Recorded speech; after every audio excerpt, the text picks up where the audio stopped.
Every poll out there shows JD Vance leading the GOP by a wide margin in the race to replace Trump. There's just one problem with a Vance candidacy. He's a total sleazeball, and the base hates him.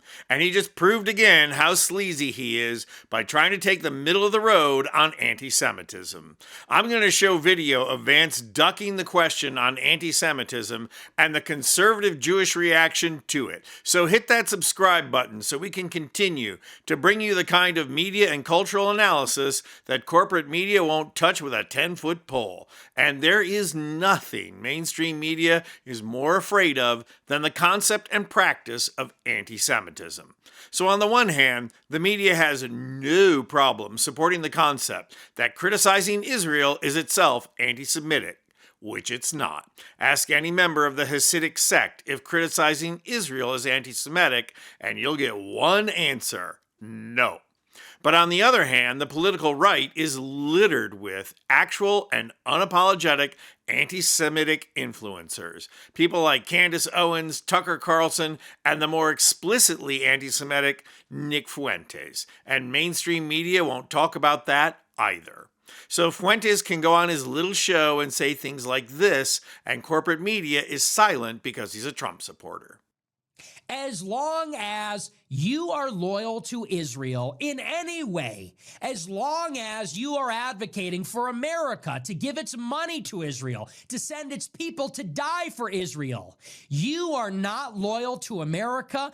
So as Trump looks closer and closer to kicking the bucket every day, attention is being paid to who takes over. And for that reason, Trump bootlicker trying hard to have a career Scott Jennings interviewed JD Vance and asked him about anti-Semitism in the conservative movement. Now the question is a softball meant to give him the chance to practice talking points on the campaign trail. In other words, how well can JD do in the heartland by throwing the ball right down the middle?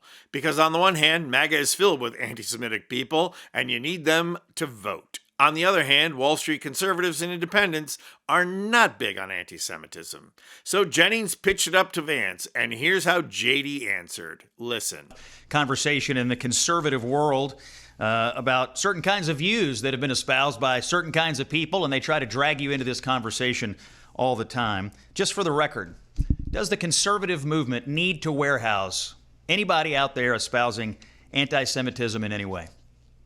No, it doesn't, Scott. I think that we need to reject all forms of ethnic hatred, whether it's anti-Semitism, anti-black hatred, anti-white hatred. And I think that's one of the great things about the conservative coalition is that we are, I think, fundamentally rooted in the Christian principles that founded the United States of America. And one of those very important principles is that we judge people as individuals. Every person is made in the image of God.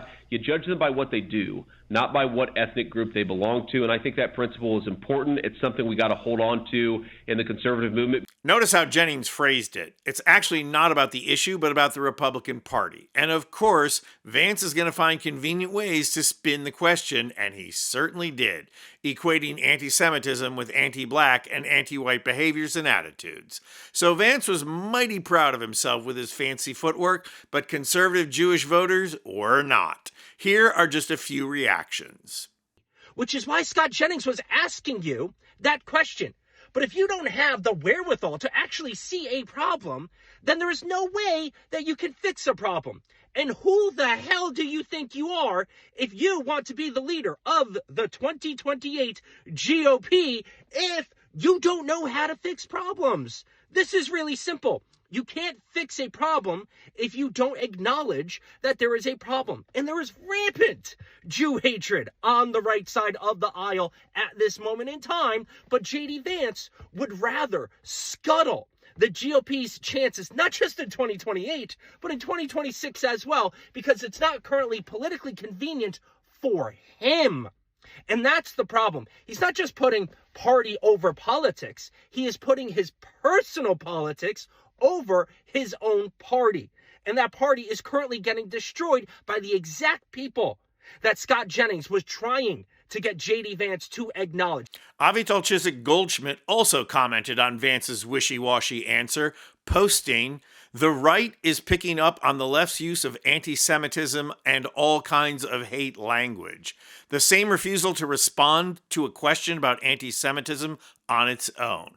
This is erasure. It blurs Jewish safety into a catch-all so wide that no one is actually responsible."